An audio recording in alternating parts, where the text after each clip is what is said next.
Pareil, je rappelle que Washington et Bruxelles sont en négociation actuellement pour définir un nouveau modèle commercial. Ça prend du temps. Aux dernières nouvelles, c'est loin d'être acquis. Euh, Comment se comporte l'indice des 50 plus grandes capitalisations européennes dans ce contexte, Guillaume?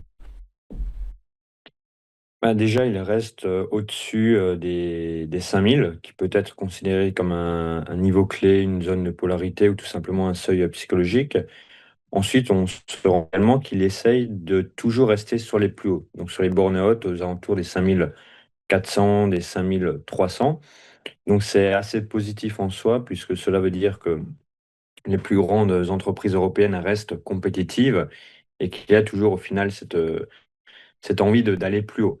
Maintenant, bien sûr, il faudrait venir casser les 5 462 notamment pour aller réellement rechercher les plus hauts comme les 5 542.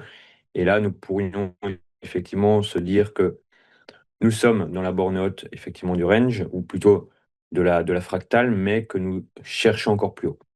Qui est très clair. C'est un peu le point de vue que j'ai sur l'Eurostar. Écoutez, attendons de voir. Je rappelle que, alors peut-être Guillaume que ce serait bien, sans vous guider quoi que ce soit, mais nous faire une petite analyse du FTSE.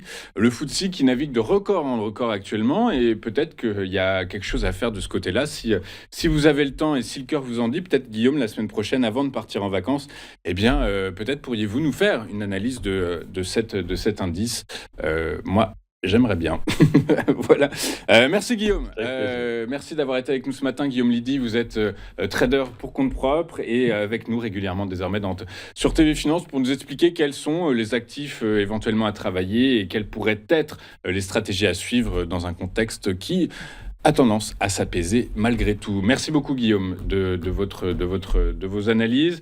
Nous on marque une courte page de publicité. On se retrouve dans un instant avec les échos de Wall Street de Ludovic Berthola. À tout de suite sur TV Finance.